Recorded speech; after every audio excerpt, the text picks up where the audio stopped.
morning. My name is Senator Tabitha Mutinda. Ndereti ya ugai wa kigina kia thirikari cia matũũra igiakĩrĩria kamĩtĩ-inĩ ya Senate kanjũ ya magavana yendekithĩtie thirikari cia matũũra kuongererwo kĩgĩna kuma ciringi bilioni 415 iria magairwo mwaka ũcio ũrathirire nginya ciringi bilioni 534 mwaka wa kĩgĩna wa 2026 2027. Mũikarĩri gĩtĩ wa kanjũ ĩno Ahmed Abdullahi akiuga kĩgĩna kĩu gĩkũnyita itemi inene ũrĩmi-inĩ wa mĩcara ya aruti a wĩra na mahũthĩro mangĩ ma kaunti. Our justification, which takes the number from the base number of 415 to the 534 that we're suggesting, taking into account the adjusted growth of 35, taking into account the 8.94 for UHC, taking into account the SRC increase, which is already in effect for national government, and taking into account the additional cost of further functions devolve and transfer. Thrikari cia matũũra ikiuga gũkinyĩria rĩu irĩ na thirĩ wa makĩria ma milioni 100. Mũrũgamĩrĩri wa rũhonge rwa ũgai wa kĩgĩna kĩa bũrũri Mĩrĩche Bukati augĩte mendekithia ma thirikari cia matũũra marĩ igũrũ mũno na kĩrĩa rũhonge rũrũ rũngĩendekithia nĩ ciringi bilioni 458. Can we have this meeting?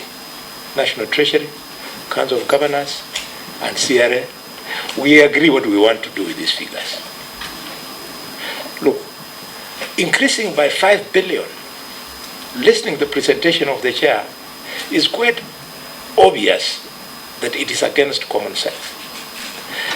Our work as the Commission is to recommend through the vertical, an amount which is an allocative tool. It's not a budgeting tool. So we have no control. Once the resources get to the counties, it is up to them to come up with their budgets and have them approved by the county assembly.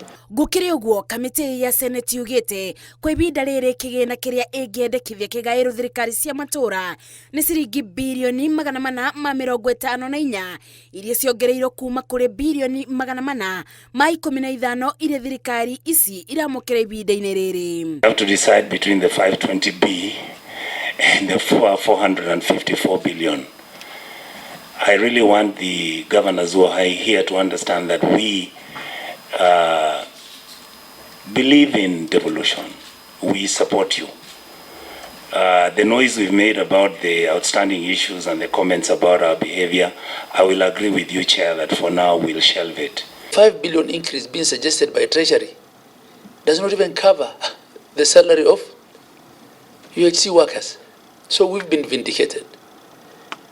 Yet we have been made to look bad that we don't want to help young Kenyans who've been working. Maya mokĩte rĩrĩ thirikari cia matũũra cikĩtie ikaya ikiuga kĩgĩna kĩrĩa magairwo nĩ thirikari nĩ kĩnini ũũ atĩ matirahota kũrĩha aruti ao a wĩra na motungati mangĩ thĩinĩ wa kaunti. Ngĩribotera Inooro TV kuma mbunge ya bũrũri kaunti-inĩ ya Nairobi, njĩtagwo Mercy Wadia wa Mũrĩithi. Millicent Makina, PBO. Morning.